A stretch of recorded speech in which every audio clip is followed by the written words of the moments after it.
अपनी बाइबल को उठाओ, अपने घुटनों पे आओ, मेरे साथ अंगीकार करो, जितना वचन आज मैं सुनूं मेरी जिंदगी में 100 गुना फलों को लेके आए। अंधकार की शक्तियां इन वचनों को चुरा न सकें। अपने हाथों को उठाकर ऊंची आवाज से मांगेंगे परमेश्वर के सामने।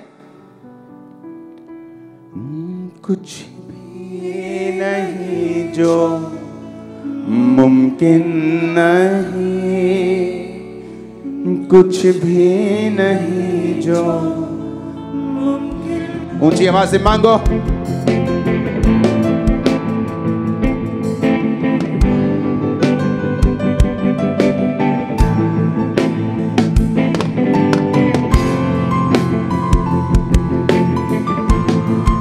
प्रभु यीशु मसीह के सामर्थ्य नाम में हम मांगते हैं। आज कुछ ऐसे वचन हैं जो आपको लिखने पड़ेंगे बैठकर। अगर आप पवित्र आत्मा की भरपूरी से नहीं भरते हैं, अपने पड़ोसी को बोलो पवित्र आत्मा से भरना जरूरी है, क्योंकि इसके बिना तेरा जुआ खत्म नहीं होगा।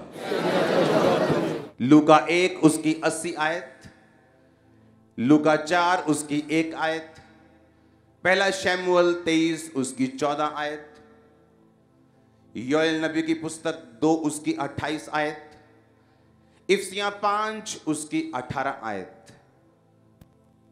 मैं फिर से पढ़ूंगा। लूका 1 उसकी 80 आयत, 80, ल्यूक 1 81 उसकी 80 आयत,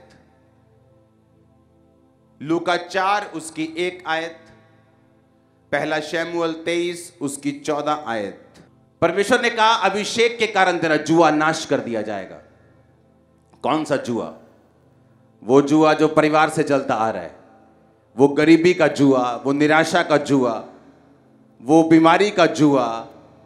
जुआ एक ऐसी चीज है, बंधन एक ऐसी चीज है जो आपको ऊपर नहीं देखने देती, आपको फ्री नहीं रखती, आपको बांध के रखती है।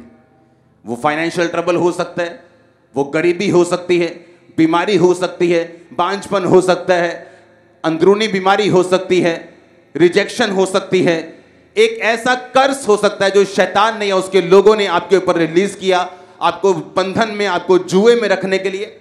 और जब एक जुआ आपकी लाइफ में होता है तो बड़े बड़े कनेक्शंस, बड़ी बड़ी ईमानदारी, बड़ी बड़ी अच्छापन, टैलेंट, पढ़ाई, पैसा, पहुंच, अप्रोच उसको खत्म नहीं कर सकती। अगर ये कर सकता होता, मनी सॉल्व्स ऑल प्रॉब्लम्स, ये गलत है। अगर पैसा सारी प्रॉब्लम सॉल्व कर सकता तो सेलिब्रिटी कभी भी इतना पैसा, फेम, फॉलोअर्स होने के बाद कभी भी सुसाइड नहीं करते। बाइबल कहती है अभिषेक के कारण तेरा हर बंधन, तेरा हर जुआ नाश कर दिया जाएगा। तोड़ने का मतलब होता है एक चीज को, रस्सी को तोड़ देना, जो दोबारा जुड़ सकती है गांठ के साथ, केमिकल के साथ। लेकिन जब एक रस्सी नाश हो जाती है, जब उसको आग में जलाकर उसकी भस्म बना दी जाती है, उसे खत्म कर दिया जाता है, उस तरह की नाश करता है परमेश्वर जुए, जो आज पवित्र आत्मा की अग्नि से आपकी लाइफ और फैमिली में नाश होने वाला है। अब बात यह है, एक क्रिश्चियन का मतलब क्या है? जीसस क्राइस्ट, ख्रिस्त क्या मतलब है? क्राइस्ट का मतलब अनॉइंटेड, एन अनॉइंटेड वन, एक मसा किया हुआ।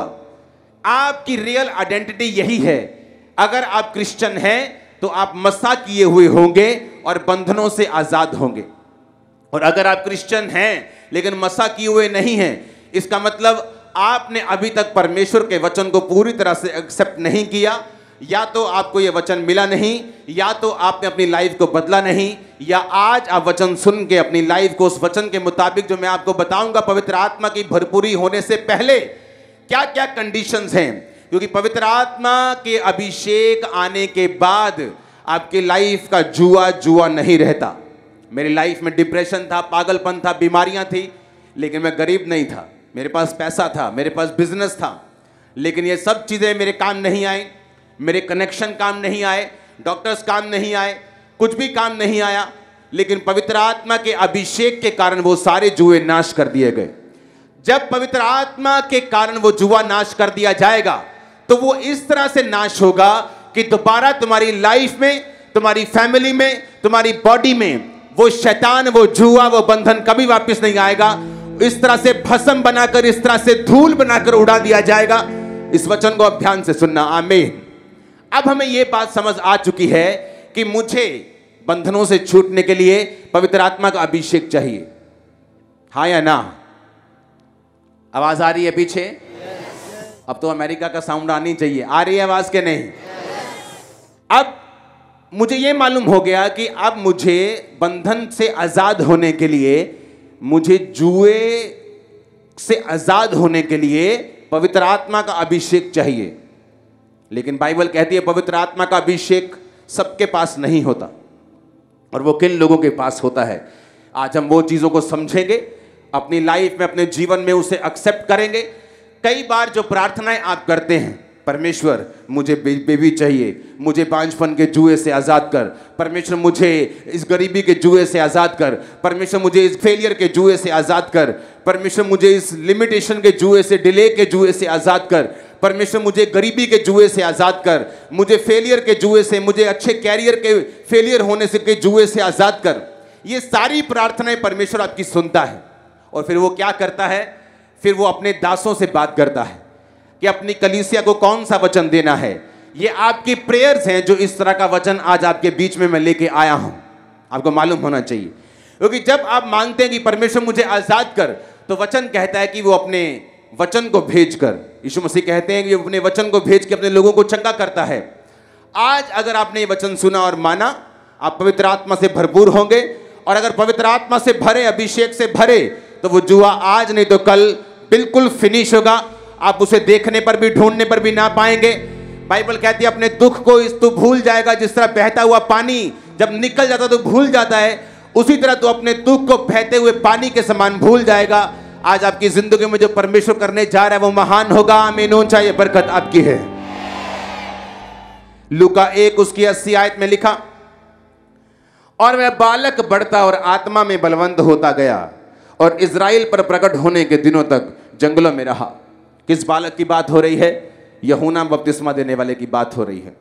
बढ़ता गया, बलवंत होता गया, आत्मा में बलवंत होता गया और इज़राइल पर प्रकट होने के दिनों तक जंगलों में रहा। लूका 4 उसकी 1 आयत, उसमें क्या लिखा? फिर यीशु पवित्र आत्मा से भरा हुआ यरदन से लौटा और 40 दिन तक आत्मा के सिखाने से जंगल में फिरता रहा। जंगल उसमें भी आया, जंगल इसमें भी आया।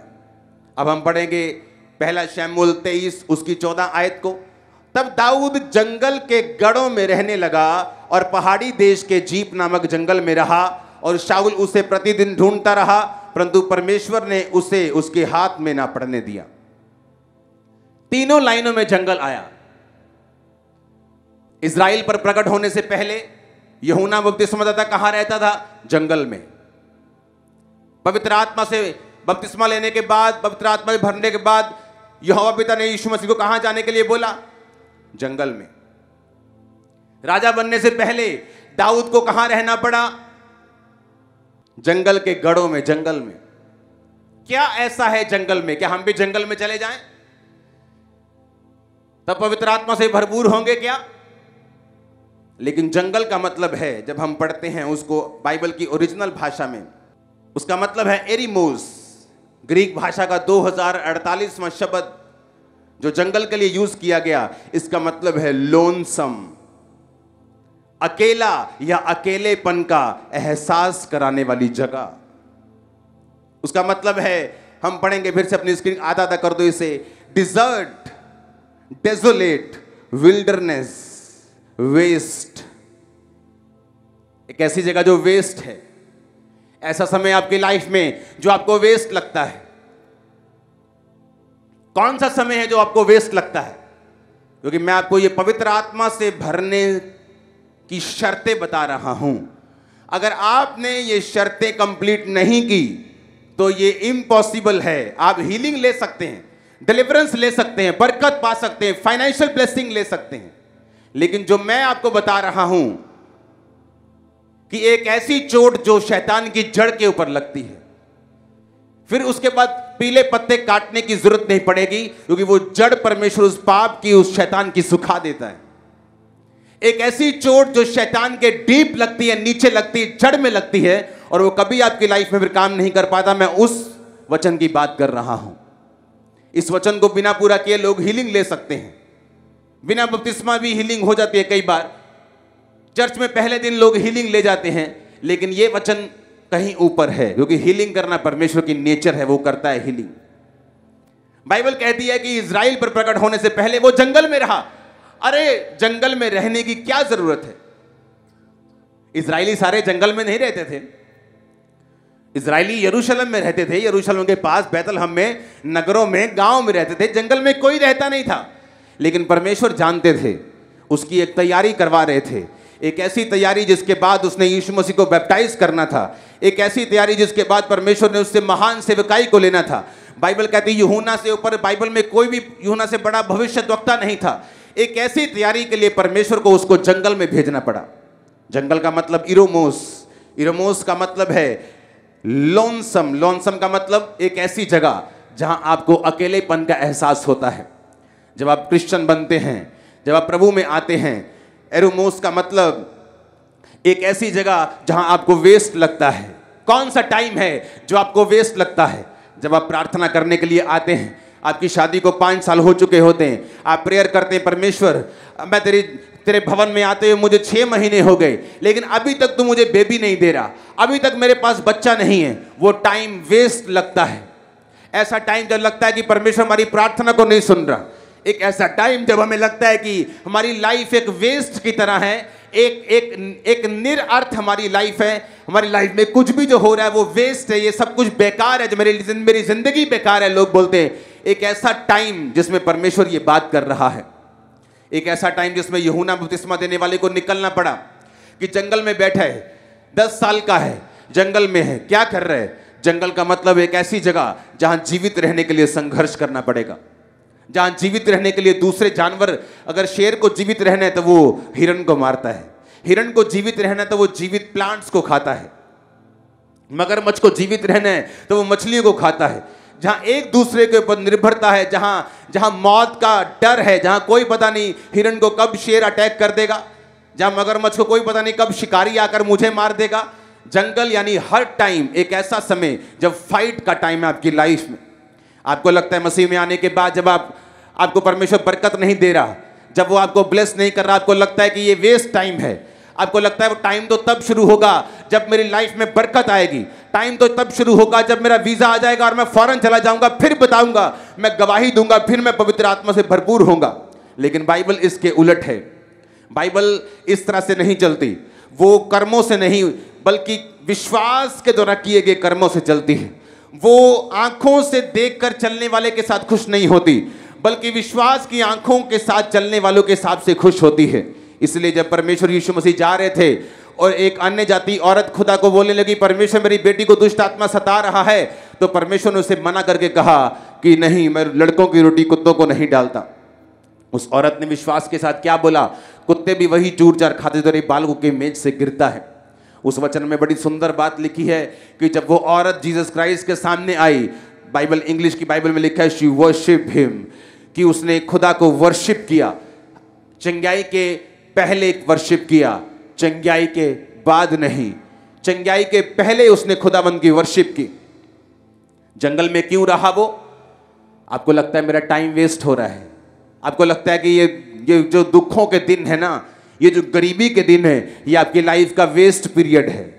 लेकिन आपको नहीं मालूम, आपकी लाइफ का जो आप वेस्ट पीरियड गिन रहे हैं, वो आपकी लाइफ का गोल्डन टाइम है खुदाबंद की आत्मा से भरने का। आपको मालूम नहीं, मेरे को भी मालूम नहीं था। मेरे को पता नहीं था कि ये जो टाइम मैं वेस्ट बोल रहा हूं, कि जब परमेश्वर मेरी प्रार्थना को सुनकर उसका उत्तर नहीं देता था, जब एक एक प्रेयर के लिए, एक एक आंसर के लिए मुझे 5-5, 6-6, 8-8 साल घुटने लगाकर बैठना पड़ता था, और 1 मिलीमीटर भी वो मेरी चीज बीमारी इधर से उधर नहीं होती थी। मुझे लगता था कि परमेश्वर मेरा टाइम वेस्ट हो रहा है। अगर मैं हील हो जाऊं तो कितना काम कर सकता हूं, अगर मुझे ये बरकत मिल जाए तो मैं किस तरह से परमेश्वर का काम कर सकता हूं। लेकिन ये इंसान की सोच है, परमेश्वर की नहीं। बाइबल कहती है दाऊद जंगलों में रहा। क्यों परमेश्वर ने उसे जंगल में भेजा? एक ऐसा दाऊद जो गोलियत को मार रहा है, और लड़कियां जो औरतें कह रही हैं कि शाऊल ने हजारों, दाऊद ने लाखों को मारा है, और बड़ा गोलियत मारने के बाद, बड़ी विक्ट्री लेने के बाद, मशहूर होने के बाद परमेश्वर से बोल दे अब तुझे जंगलों में रहना पड़ेगा, तेरी सिचुएशन ऐसी बन जाएगी कि शाऊल तुझे मारने के लिए ढूंढेगा और तुझे जंगलों में जाके रहना पड़ेगा। Waste of time. वो आपको लगता है कि this is a waste of time, ये टाइम वेस्टेज है, मेरी लाइफ वेस्टेज है, मेरा समय वेस्ट हो रहा है, मेरी लाइफ वेस्ट हो रही, मेरी जवानी वेस्ट हो रही। लेकिन परमेश्वर के लिए वो गोल्डन टाइम है आपको भरने का, आपको तैयार करने का, कि जिस काम के लिए परमेश्वर ने आपको अपने पास बुलाया है, उसी जंगल के टाइम में परमेश्वर आपको तैयार करता है। जो मसा आप मेरी लाइफ के ऊपर देख रहे हैं, जो मसा आज 27 ब्रांचेस देख रहे हैं दुनिया में, पूरे वर्ल्ड में, पूरे पंजाब में, जो आप लोग देख रहे हैं, जो ऑनलाइन देख रहे हैं, ये मसा उन दिनों में बना, उन दिनों में उतरा था जब मेरे को लगता था कि ये वेस्ट है, ये सारा कुछ वेस्ट है, मेरी लाइफ वेस्ट है, परमेश्वर मेरी प्रार्थना को नहीं सुन रहा। जंगलों का टाइम चल रहा था, इसलिए बाइबल कहती वो जंगलों में रहा। क्या कर रहा था जंगल में? हाँ, आप मेरी बात समझ रहे कि नहीं? जोर से हालेलुया बोलो। आप इमेजिन करो क्यों परमेश्वर ने उसको सालों जंगल में रखा, क्यों यीशु मसीह को बोला गया जंगल में जाने के लिए? आपकी लाइफ का अकेलापन, लोनसम, इरोमोस का मतलब लोनसम, लोनसम का मतलब क्या? अकेला या अकेलेपन के एहसास करवाने वाली जगह। एक ऐसा टाइम पीरियड जब आप परमेश्वर में चलते हैं, आपकी फैमिली आपको छोड़ देती है, आपका हस्बैंड आपसे बात नहीं करता, आपकी वाइफ आपसे बात, आपके बच्चे आपसे बात नहीं करते क्योंकि आप क्रिश्चियन बन गए। आपके मोहल्ले वाले आपके पास आते, बोलते अगर क्रिश्चियन बना तो तेरा पत्ता काट देंगे, तेरे को जगह नहीं देंगे, तेरी शादी में नहीं आएंगे। अब आपको फैसला लेना है। जिन लोगों ने जंगल के समय में खुदा के साथ वफादारी दिखाई है, वो पवित्र आत्मा से भरे हैं, दूसरे रह गए। किनके? दो तरह की कलीसिया है हमारे बीच में। एक वो कलीसिया जो चंगाई लेने आई, बरकत लेने आई, प्रोफेटिक वर्ड लेने आई। एक वो कलीसिया है जो ये सब चाहती है कि खुदा उसे डिलीवर करे, सब कुछ करे, लेकिन उससे भी एक बेहतर जगह है कि आप जीसस क्राइस्ट को ले जाओ तो ये सब चीजें अपने आप आपको मिल जाएंगी। एक है एमएलए से दोस्ती करना कोई काम निकलवाने के लिए, एक है उसके बेटे बन जाना अडॉप्शन लेके, एक है किसी अमीर के साथ दोस्ती कर लेना, एक है कि एक अमीर के घर में अडॉप्ट होके चले जाना। दो तरह की कलीसिया है हमारे बीच में। या तो आप चंगाई ले लो, परमेश्वर बरकत ले लो, पर फिर दूसरी बार जब आपको जरूरत पड़ेगी आपको फिर इसी तरह से संघर्ष करना पड़ेगा। लेकिन जो पवित्र आत्मा से भरपूर हो जाते हैं और इस वचन को समझ जाते हैं, वो व्यक्ति बार बार हीलिंग को, डिलीवरेंस को, बरकत को मल्टीपल टाइम ले सकते हैं अपनी लाइफ में। एक है किसी की गाड़ी उधार मांगकर कहीं चले जाना, एक है अपनी गाड़ी ले लेना। अपने पड़ोसी को बोलो उधार नहीं मांगना है, अपनी गाड़ी लेनी। आमीन। आप अपनी गाड़ी लेंगे, इस आत्मा की, इस अनॉइंटिंग की, खुद का भी अभिषेक हासिल करेंगे और बंधनों को तोड़ देंगे यीशु मसीह के नाम में। आमीन। ऊंचाई बरकत आपकी है चर्च। अब ध्यान से बातों को समझना है। दो तरह के दुख आते हैं बाइबल में, दो तरह का वेस्ट टाइम है, दो तरह का जंगल है। एक वो जंगल है जब आप परमेश्वर में रह के, उसमें पवित्रता के साथ, उसमें प्रार्थना के साथ, परमेश्वर में सही रीति के साथ चल के, ईमानदारी के साथ चल के आप जंगल में जाते हैं। एक वो जंगल है जो आपको बनाता है, आपको मसा देता है, आपको स्ट्रांग करता है, आपके कैरेक्टर को बिल्ड करता है। एक जंगल दूसरा है जो अपनी गलतियों की वजह से हम जाते हैं। जिस तरह नियोमी गई, उसका हस्बैंड गया, जब देश में अकाल पड़ा तो क्या किया? हम यहां भी नहीं रहेंगे, बैतलहम में नहीं रहेंगे, रोटी का घर जिसका मतलब है उसमें नहीं रहेंगे। कहां जाएंगे? मोआब में। कौन था मोआब? मोआब वो देश था जो परमेश्वर से नफरत करता था, जो परमेश्वर को नहीं मानता था। उन्होंने कहा कोई परवाह नहीं, चर्च नहीं जाएंगे, आराधनालय नहीं जाएंगे, कोई परवाह नहीं, लेकिन जिंदा रहना जरूरी है। तो हम गलत जगह पे भी चल जाएंगे, गलत लोगों की संगति भी कर लेंगे, दूसरे तरफ भी चले जाएंगे, बाबाओं के पास भी चले जाएंगे, लेकिन हम जीवित रहने के लिए सब कुछ करेंगे। क्या हुआ? नियोमी का हस्बैंड मर गया, 10 साल के भीतर भीतर उसका हस्बैंड, उसके दोनों बच्चे कल्याण मल्याण दोनों मर गए, दोनों मर गए, तीनों मेल, तीनों जेंट्स घर में 10 साल के भीतर भीतर तीनों मर गए। लेकिन जब वो अपने घर को छोड़ के जा रही थी तब उसे इस बात का एहसास नहीं था। कई बार क्या होता है, आपकी लाइफ में सब कुछ सही होता है, खुदा ने आपको बरकत दी होती, परिवार दिया होता है, ब्लेसिंग दी होती, लेकिन जो एक चीज आपको नहीं दी उसकी वजह से शैतान आपको पाप की ओर ले जाता है, गलत रास्तों की ओर ले जाता है। और जब वो चीजें भी जो परमेश्वर ने दी है वो छीन लेता है और वापस चली जाती हैं, तब होश आती है कि ओहो मैं तो बड़ी अच्छी जगह पे था, मेरी तो पोजीशन बहुत अच्छी थी, मैं तो बड़ी ब्लेसिंग वाली जगह पे था, ये मैंने क्या कर लिया, मैंने क्यों खुदा का थैंक्स नहीं किया, मैंने क्यों परमेश्वर के वचन में वफादार रहकर अपने जंगल के समय को नहीं बिताया और मैं भाग गया रोटी की तरफ, कंफर्ट की तरफ, विरोध मेरा ना हो रिश्तेदारों की तरफ। यीशु मसीह ने कहा मेरा पिता किसान में दाखलता, तुम डालियां, अगर तुम फलोगे तो छांटी होगी, अगर तुम फल नहीं दोगे तो कटनी होगी। एक बात कान खोल के सुनो, छटनी भी कैंची से होती है और कटनी भी कैंची से होती है। अगर बढ़ोगे, आत्मा में बढ़ोगे, परमेश्वर के साथ वफादार रहोगे, तब भी कैंची लगेगी, दुख तब भी आएगा, लेकिन वो दुख तुम्हें खूबसूरत करेगा, वो दुख तुम्हें मजबूत करेगा, फलवंत करेगा, 7 जनरेशन तक तुम्हें ब्लेस करेगा, हजारों जनरेशन तक तुम्हें ब्लेस करेगा। लेकिन अगर वो दुख तुम्हारे फल ना लाने के कारण कैंची लगी है तो वो तुम्हें जमीन पर गिरा देगा, सुखा देगा, वहां लोग उठाएंगे, तुम्हें जला देंगे, तुम्हें यूज करेंगे। तुम बोलोगे मेरे पार्टनर ने मुझे धोखा दे दिया। अब पवित्र आत्मा से भरने के लिए मुझे यह बात समझनी पड़ेगी कि मुझे जंगल में रहना पड़ेगा। ऐसा टाइम जब मुझे वेस्ट लगता है कि ये वही जॉब है 10, 12, 15 हजार की, यही मैं 5 साल से कर रहा हूं, कोई बरकत नहीं आ रही, मैं टाइट भी दे रहा हूं, परमेश्वर तुम्हें तैयार कर रहे हैं। मैं प्रार्थना कर रही, मेरी हीलिंग नहीं हो रही, परमेश्वर तुम्हें तैयार कर रहा है। जिसकी हीलिंग, जिसकी जवाब वो लेट देता है, उसको एक खास मकसद के तहत वो तैयार कर रहा होता है। जिसको जंगल में रखता है उसके लिए एक बड़े मकसद को वो तैयार रखता है। अगर आपकी लाइफ जंगल के समय में होके गुजर रही है तो पवित्र आत्मा के टेस्ट को करने के लिए तैयार हो जाओ यीशु मसीह के सामर्थ्य नाम में। आप मेरी बात समझ रहे कि नहीं? वो टाइम जो वेस्ट है, इरमोस, waste of time, lonesome, desert, wilderness, अकेलापन, वेस्ट जब टाइम होता है, ऐसा लगता है कि वेस्ट लाइफ हो रही है।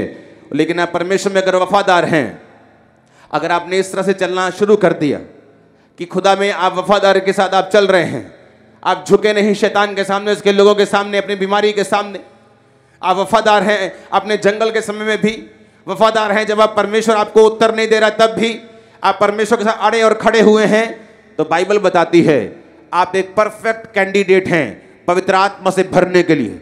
और परमेश्वर आपको देख रहा है कि वो आपको होली स्पिरिट से भरे, क्योंकि सिर्फ जंगलों में रहने वाले लोग ही, इस पीरियड में रहने वाले लोग ही, वफादार रहने वाले लोग ही परमेश्वर की आत्मा की भरपूरी को पा सकते हैं। दूसरा हीलिंग ले सकता है, डिलीवरेंस ले सकता है, पर पवित्र आत्मा से भरपूर कभी नहीं हो सकता अगर वो इस वचन को पूरा नहीं करता।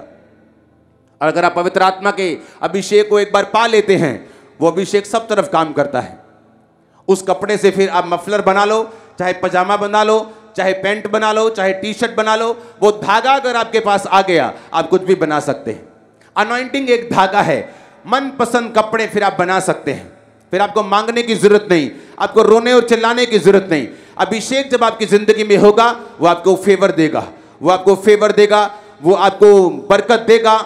आप जहां जाएंगे परमेश्वर आपके साथ होगा, रास्ते ओपन होंगे, शैतान शर्मिंदा रहेगा उस अभिषेक के कारण जो आपकी लाइफ के ऊपर होगा। आप मेरी बात समझ रहे कि नहीं? तो क्या मांगना है आपको कि परमेश्वर मुझे पवित्र आत्मा से भरपूर कर, तेरी आत्मा से मुझे भरपूर कर। आज मैं माफी मांगता हूं कि मैं अपने साइलेंट टाइम में जब तू मुझे उत्तर नहीं दे रहा था मैं तेरे से वफादार नहीं रहा। मैं माफी मांगता हूं खुदावन, आज से मैं वफादार रहूंगा। प्रार्थना तू उत्तर दे ना दे, लेकिन मैं तेरी प्रार्थना में, तेरी पवित्रताई में, तेरी सामर्थ में बढ़ूंगा। मैं तेरे साथ वफादार रहूंगा। मैं टाइट में, बोने में, गिविंग में, चर्च में, मैं प्रार्थना करने में, बाइबल पढ़ने में, रोजे रखने में तेरे साथ वफादार रहूंगा। जंगल के समय को अगर आपने गुजार लिया सही रीति के साथ, वचन के बीच में से होते हुए उसके बाद आप बिल्कुल तैयार हैं उस अभिषेक को, उस करंट को, उस करेंसी को लेने के लिए जो हेवन देता है आपको। हालेलुया। ये वो शब्द नहीं जो सबको एक बांट दिया जाए कि सबको एक ही शब्द बांट रहे हैं, क्योंकि आपकी प्रॉब्लम अलग है, आपके पड़ोसी की अलग है, आपकी अलग और आपकी वाइफ की, आपके हस्बैंड की, आपके बच्चे की अलग है। तो अगर प्रॉब्लम अलग अलग है तो एक शब्द उसका इलाज कैसे कर सकता है? इसलिए जब परमेश्वर आपको शब्द देता है वो डायरेक्ट हेवन से आपको देता है। इसलिए एक व्यक्ति की गैर भाषा दूसरे व्यक्ति की गैर भाषा से नहीं मिलती। एक व्यक्ति की रेवलेशन दूसरी व्यक्ति की रेवलेशन से अलग होती है। परमेश्वर हर एक व्यक्ति से अलग तरह से बात करता है। वो मुझसे अलग तरह से बात करता है, मुझको सेवकाई की अलग तरह समझ देते हैं, मेरी वाइफ से वो अलग तरह से बात करते हैं। उसी तरह से जब परमेश्वर का आत्मा आप पे उतरेगा वो आपको गाइड करेगा, कौन से बिजनेस में जाना है, कौन से कैरियर को चुनना है, कहां सुसमाचार देना है, कहां अपने बच्चों को क्या गाइड करना है, किस तरह से अपनी लाइफ को बिताना है, किस तरह से कैरियर में आगे बढ़ना है। आप एक नॉन स्टॉप ब्लेसिंग के हकदार होने वाले। आमीन हो जाए, बरकत आपकी है। मैंने कहा आप नॉन स्टॉप ब्लेसिंग्स के हकदार बनने वाले यीशु मसीह के सामर्थ्य नाम। आमीन आमीन। आप तैयार हैं उस ब्लेसिंग के लिए? मुझे सुना नहीं, मैंने कहा क्या आप तैयार हैं? आप तैयार हैं वफादार रहने के लिए? आप तैयार हैं परमेश्वर के साथ संगति में रहने के लिए? वीजा ना आया तो नाराज तो नहीं हो जाएंगे? बरकत ना मिलने नाराज तो नहीं हो जाएंगे? Hallelujah hallelujah. आप तौबा करेंगे आज अभी कि प्रभु मैं कुड़कुड़ाया, मैंने तेरी आवाज को नहीं समझा, मैंने ये नहीं समझा कि जब तू तैयार करता है हमेशा जंगल में करता है। वो कभी आपको टोली में तैयार नहीं करता। यूसुफ को अगर तैयार किया राजा होने के लिए, प्रधानमंत्री होने के लिए, तो उसके भाइयों से उसको अलग किया, गड्ढे में डाला, पोतीफर के घर में नौकरी की, हर तरह का तसीहा सहते हुए वो तैयार हुआ। जब परमेश्वर आपको तैयार करता है तो वो आपके पार्टी में रहकर आपको तैयार नहीं करता, वो आपके अकेलेपन में रह के आपको तैयार करता है, जंगलों में रह के आपको तैयार करता है। जहां आप अकेला फील करते हैं, जहां आप दुखी फील करते हैं, वेस्ट फील करते हैं, तब वो आपको तैयार कर रहा होता है। वो आपने फैसला करना है कि वो टाइम 4 साल का हो कि 40 साल का हो। अगर उस 4 साल के टाइम में जहां परमेश्वर ने आपको तैयार करना है, आप व्यभिचार में फंस गए, ब्लू फिल्मों में फंस गए, आप अलग अलग तरह के पाप में फंस गए, हो सकता है वो 4 साल का समय 40 साल का हो जाए। वो आपने डिसाइड करना है कि मुझे जल्दी तैयार होना है कि लेट तैयार होना है। इजराइलियों का समय थोड़े दिन का था।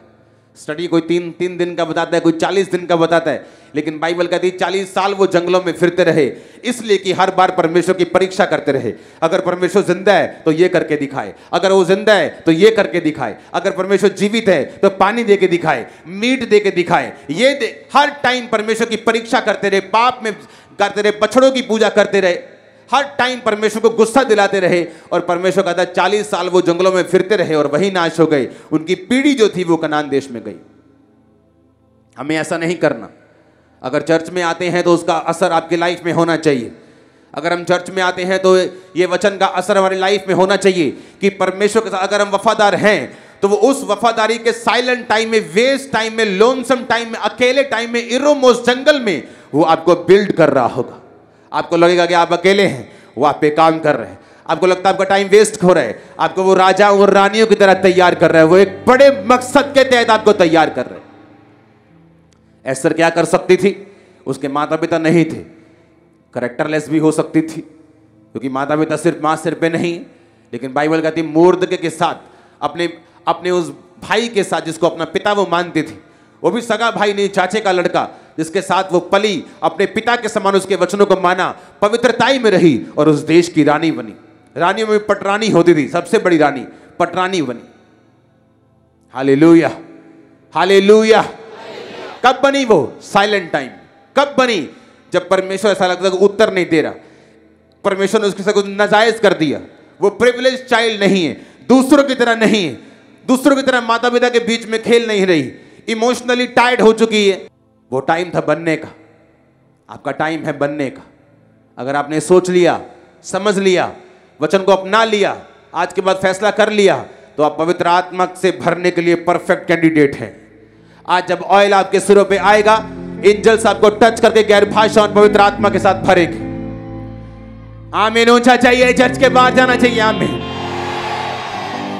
हालेलुया। बीमारों के ऊपर पवित्र आत्मा उतरेगा, व्हील चेयर वालों के ऊपर पवित्र आत्मा उतरेगा, अंधों के ऊपर, बहरों के ऊपर, गूंगों के ऊपर, क्रिपल्स के ऊपर, लंगड़ों के ऊपर पवित्र आत्मा जो उतरेगा और उनको चंगा करेगा। आप तैयार है पवित्र आत्मा को उतरता हुआ देखने के लिए?